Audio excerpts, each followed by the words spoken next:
जदि आपणकर रेगुलर अंटा दरज हेउची तो आजिर वीडियो आपण पूरा देखंतु जो थिरे पांचटी अति सहज उपाय विषय आपण जानिबे जहा खूब शीघ्र आपणकर अंटा दरज को कमेबो एथिरे अधिक किछि समय लागिबार नाही अधिक किछि खर्च भी आपणकर हबार नाही। स्टार्ट करबा आजिर वीडियो। जदि आपणकर केतेबेले केमिति अंटा दरज हेउची तो ता पई किछि भी ट्रीटमेंट दरकार हुएनी सेटा सेमिति ही भल हिजिबो। किंतु जदि आपणकर 15 दिन मासे 2 मास 3 मास एभली रेगुलर भाबरे अंटा दरज हेउची ता पई आपण मेडिसिन आनिकी खांती किंतु से सब मेडिसिन रो भी किछि ना किछि साइड इफेक्ट थाए। किंतु जदि आपणकर रेगुलर हेउची एभली समस्या आउ आपण घरेलू उपचार किछि करूचंती एथिरे किछि भी आपणकर साइड इफेक्ट न थाए आपणकर अंटा दरज खूब शीघ्र भल हि जिवो। जेमिति कि नंबर 5 रे अछि जे आपण अदा चा बनै कि पी परिबे। जदि आपण अदा चा को रेगुलर बनै कि पिउचंती एथिरे आपणको बहुत अधिक औषधीय गुण मिले।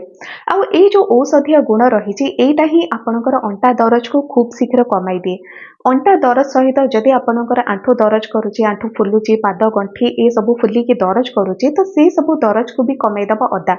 कारण अदारे एमिति किछि गुण रहिछि जहाको एंटी इन्फ्लेमेटरी प्रोडक्ट आपण कहि परिबे जहा द्वारा आपणकर दरजर समस्या खूब शीघ्र कमी जाए आ फुलिबा भी कमी जाए। तो एथि पई आपण तीनोटी मेथड रे अदा चा को बनै परिबे। गोटे होछि फर्स्ट जोटा कि अति सहज आपण गोटे ग्लास पानी नै जांतु सेथिरे अदा छोट खंडे आपण छेचिकी पक्की दियंतु आ ताको भल भाबरे फुटिबा पई छाडी दियंतु। पानी जेतेबेले अधा रहि जिवो ताको छाणीकी आपण पी देबे। एटा होछि अति सहज उपाय जोटा कि दिनकु 2-3 थर आपण करिकि पी परिबे। केवल जे आपणकर अंटा दरज को कपाई सेमित नाही आपणकर थंडा काश जनित समस्या को भी दूर करिथाय। सेकेंड मेथड हेउछि जे आपण जते नाली चा पीबार अभ्यास रखिचंती तो सेथिरे आपण अदा खंडे छेचिकी पक्की दियंतु। अदा खंडे टिके बड़ साइज रो हबा दरकार आउ सेथिरे आपण चीनी आउ लूण को कम पकेइबे। चीनी आउ लूण को कम पकेइकी जते नाली चा आपण अदारे प्रस्तुत करिकि पिउचंती एटा जल्दी आपणकर अंटा दरज को कमाए। थर्ड मेथड हेउछि जे आपण काढ़ा प्रस्तुत करंतु आ सेथिरे कंपलसरी आपण अदा खंडे पकेइबार अछि। जदि आपण भाबुचन जे काढ़ा आज पर्यंत आमे बनेइनु केमिति बनेइबो तो एथिरे अधिक किछि आपणको करिबार नाही। सिंपल आपणको घरे रोसई घरे जेउ सब सामग्री रहिछि जेमिति कि तेजपत्र गोलमरीच लवंग किंबा छोट खंडे दालचीनी आउ ता संगरे अदा एतिकी आपण नै जांतु ताकू टिके दरदर कुटा कर देबे आउ ताकू गोटे ग्लास पानी देकी आपण भलरे फुटांतु। पानी टी जेतेबेले अधा रहि जेबो ताकू आपण छाणीकी पी देबे। तो ए तीनोटी मेथड रे आपण बनेइकी अदा चा को पी परिबे। किंतु जोटा फर्स्ट मेथड आपण को कहली सेटा बहुत सहज आउ सेही मेथड रे आपण बनेइकी पियंतु आपण दिनको 2 थर ताको पी परिबे। नंबर 4 रे अछि जे आपण हळदी क्षीर को पियंतु। देखंतु हळदी क्षीर बहुत अधिक इफेक्टिव आपणक शरीर रे जे कोनसी दरज को टाणी के बाहर करिबा पई आउ जेमिति अंटा दरज हेउ किंबा आंठू दरज तो ए सब समस्या पई आपण हळदी क्षीर को पीबा उचित जदि आपणकर रेगुलर एभली हेउची। किंतु जदि आपणकर क्षीर द्वारा गैस हेउची किंबा एलर्जी हेउची तो आपण माने पी पारंती नाही। एथिपई व्यस्त हबा किछि भी दरकार नाही। आगो को ए वीडियो रे तीनोटी आउ एमिति उपाय अछि जोगुडा को आपण निश्चय करि परिबे। आ जो माने भी हळदी क्षीर को पी परिबे गैस हेउनी किंबा एलर्जी हेउनी तो से माने निश्चय यहाँ को पियंतु। कारण एटा बहु पुरातन कालरू समस्ते अप्लाई करंती जे हळदी क्षीर पीबा द्वारा बहुत सारा समस्या रो रिहाती आपण को मिली जाए। दरजरू किंबा ठंडा काश एभली समस्या रो आपण को रिहाती मिली जाए। तो सेथिपई आपण गोटे काम करि परिबे राति रे गोटे ग्लास क्षीर आपण नै जांतु ताकू भल भाबरे गरम कर दियंतु सेथिरे आधा चामच हळदी गुंड को आपण मिक्स करिवे। किंतु हळदी गुंड प्योर हेथिबा दरकार एमिति नाही जे आपण मार्केट रो पैकेट हळदी गुंड किनि के आनले आ ताकू सेथिरे आपण मिसेई की पी देबे ना सेमिति नाही। आपण हळदी गुंड निजे बनांतु जोटा कि प्योर हेथिबा आउ क्षीर रे आपण सेही हळदी गुंड को मिक्स करिकि पियंतु एटा बहुत अधिक काम दे परिबा आपनको। नंबर 3 रे अछि जे आपण नीलगिरी तेल को मध्य आपणक अंटारे मालिश करि परिबे। एटा भी आपणकर दरज को बाहर कर दबो। आ जेतेबेले एही नीलगिरी तेल को आपण रेगुलर किछि दिन मालिश करंती देखिबे दिनको 2 थर आपनको मालिश करिबा पई पड़िबो। 2 रु 3 थर आपण करि परिबे। 3 रु 4 दिन भितर ही आपनको केते रिलीफ मिलुची आपणकर दरज रो। जदि आपणकर जॉइंट पेन अन्य स्थान रे हेउची जेमिति कि बेकर पछ भाग रे जदि आपणकर दरज हेउची किंबा आपणकर आंठू फुलुची दरज करूची पादर गंठी जे कोनसी जॉइंट पेन पई नीलगिरी तेल बहुत अधिक इफेक्टिव आपण निश्चय करतु। आपणक मार्केट रे इजीली मिलि जिवो। जदि मिलुनी तो आपण ऑनलाइन भी ताको मगेई परिबे।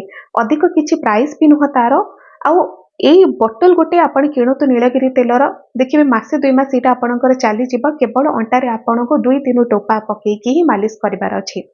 କିମ୍ବା ସେଥିରେ ଆପଣ ପାଣି ଟିକେ ମିକ୍ସ କରିକି ନୀଳଗିରି ତେଲକୁ ମିକ୍ସ କରିକି ସେଥିରେ ତାକୁ ମାଲିସ କରନ୍ତୁ। ଏଇଟା ବହୁତ ଅଧିକ କାମ ଦେଇପାରିବ। ପୁରା ସ୍କିନ୍ ଭିତରକୁ ଆପଣଙ୍କର ପେନିଟ୍ରେଟ୍ କରିବା ଆଉ ଏଇଟା ଆପଣଙ୍କର ଯେତେ ସବୁ ଫୁଲିବା ରହିଛି ଦରଜ ସବୁକୁ ବାହାର କରିଦବ। ଆଉ ୟା ଉପରେ ମୁଁ ଡିଟେଲ୍ସରେ ବି ଗୋଟେ ଭିଡ଼ିଓ ବନେଇଛି ନୀଳଗିରି ତେଲ ଉପରେ। ଯଦି ଆପଣ ଚାହୁଁଛନ୍ତି ତ ପ୍ଲେଲିଷ୍ଟକୁ ଯାଇକି ସେ ଭିଡ଼ିଓ ବି ଆପଣ ଦେଖିପାରିବେ।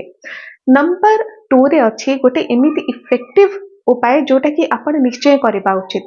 ଆଉ ଏଇ ଉପାୟଟା ଯଦି ଆପଣଙ୍କର ପୁରୁଣା କୌଣସି ଦରଜର ସମସ୍ୟା ଅଛି ତା ଉପରେ ବି ଇଫେକ୍ଟିଭ, ଆଉ ଯଦି ଆପଣଙ୍କର ନୂଆ ସଙ୍ଗେ ସଙ୍ଗେ କୌଣସି ଦରଜର ସମସ୍ୟା ହେଇଛି ତା ଉପରେ ବି ଇଫେକ୍ଟିଭ। ଆଉ ଏଇଟା ହେଉଛି ଆଇସ୍ ପ୍ୟାକ୍। ଦେଖନ୍ତୁ ଆପଣ 2ଟି ଉପାୟରେ ଆପଣଙ୍କର ଦରଜ ସମସ୍ୟା ପାଇଁ ସେକ ଦେଇପାରିବେ। ଗୋଟେ ହେଉଛି ଥଣ୍ଡା ସେକ, ଗୋଟେ ହେଉଛି ଗରମ ସେକ। ତ ଏଇ ଯୋଉଟା ସେକେଣ୍ଡ ନମ୍ବରରେ ଆପଣଙ୍କୁ କହୁଛି ଏଇଟା ହେଉଛି ଥଣ୍ଡା ସେକ ଯୋଉଟାକି ଆଇସ୍ ପ୍ୟାକ୍।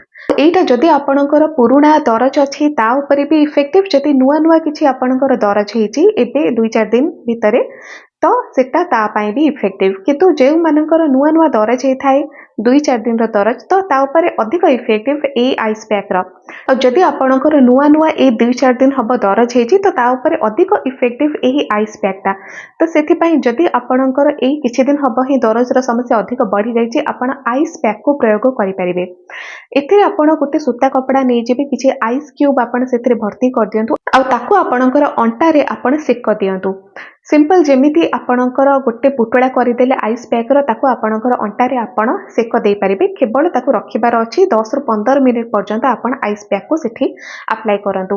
ଦେଖିବେ ଏଥିରେ ଜଲ୍ଦି ଆପଣଙ୍କୁ ରିଲିଫ୍ ମିଳିବ। ଯଦି ଆପଣଙ୍କର ଏବେ 4-5 ଦିନ କିମ୍ବା 6-7 ଦିନର ଦରଜ ହେଇଛି, କିନ୍ତୁ ଯେଉଁମାନଙ୍କର ବହୁତ ପୁରୁଣା ଦରଜ ହେଇଗଲାଣି ଯଦି ସେମାନଙ୍କର ଆଇସ୍ ପ୍ୟାକ୍ଟା କାମ ଦେଉନି ତ ସେମାନେ ଆଉ ଗୋଟେ ମେଥଡ଼ ଆପ୍ଲାଏ କରିବେ ଯୋଉଟାକି ଆପଣଙ୍କୁ ନମ୍ବର 1ରେ କହିବି। ତ ଏଇଟା ସିମ୍ପଲ ଆପଣ ଆଇସ୍ ପ୍ୟାକ୍ ବିଷୟରେ ଜାଣିଲେ ଯୋଉଟାକି ଆପଣଙ୍କର ପୁରୁଣା ଦରଜ ଉପରେ ଯଦି କାମ ନ ଦେଉଛି ତେବେ ନୂଆ ଯେଉଁମାନଙ୍କର ଦରଜ ହେଉଛି 4-5 ଦିନ 6-7 ଦିନର ତାଙ୍କ ଉପରେ ବହୁତ ବଢ଼ିଆ କାମ ଦିଏ।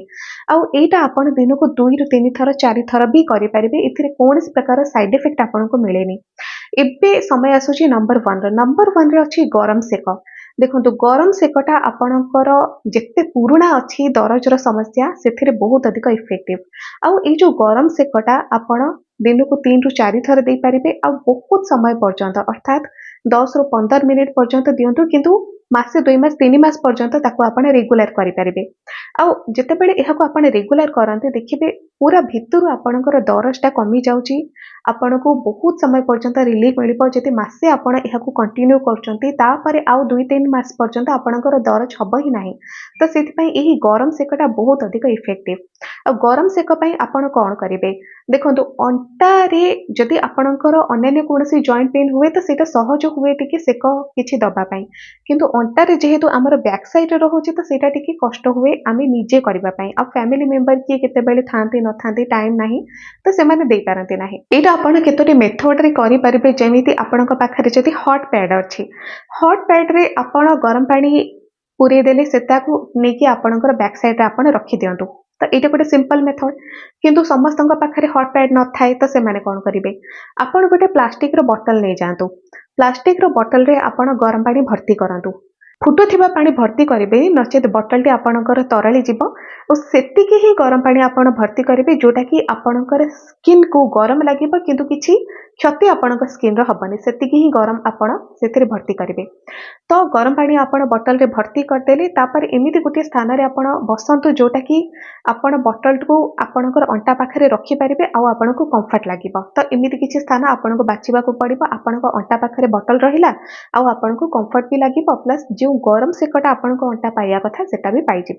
ଆଉ ଯଦି ଆପଣଙ୍କ ଫ୍ୟାମିଲି ମେମ୍ବର କିଏ ସେକ ଦେଇପାରିବେ ତ ସେଥିପାଇଁ ଆପଣ ଗରମ ପାଣି କରିଦିଅନ୍ତୁ, ସେଥିରେ ଟିକେ ଲୁଣ ଆପଣ ମିକ୍ସ କରନ୍ତୁ, ଗୋଟେ ଟାୱେଲକୁ ଡିପ୍ କରନ୍ତୁ ଆଉ କାହାକୁ କହନ୍ତୁ ଆପଣଙ୍କ ଅଣ୍ଟା ପାଖରେ 15ରୁ 20 ମିନିଟ୍ ସେକ ଦେଇଦେବେ। ତ ଦିନକୁ 2-3 ଥର 4 ଥର ବି ଆପଣ ଏଇଭଳି ଭାବରେ ସେକ ଦେଲେ ଦେଖିବେ ଗୋଟିଏ ଦିନରେ ହିଁ ଆପଣଙ୍କୁ ପୁରା ରିଲିଫ୍ ମିଳିଯିବ।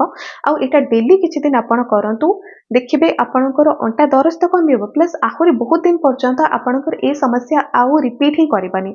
ତ ଫ୍ରେଣ୍ଡସ୍ ଆଜିର ଭିଡ଼ିଓରେ ଆପଣ ଜାଣିଲେ 5ଟି ଏମିତି ମେଥଡ଼ ବିଷୟରେ ଯୋଉଟାକି ଆପଣ ନିଜେ ଘରେ କରିପାରିବେ। ଏଥିରେ ଅଧିକ କିଛି ଖର୍ଚ୍ଚ ନାହିଁ, ଆପଣଙ୍କର ଅଧିକ ସମୟ ଲାଗିବାର ନାହିଁ, କିନ୍ତୁ ଇନଷ୍ଟାଣ୍ଟ ରିଲିଫ୍ ଆପଣଙ୍କୁ ମିଳିବ ପୁରୁଣା ଦରଜ ଦରଜ ଆପଣଙ୍କର କମିବ।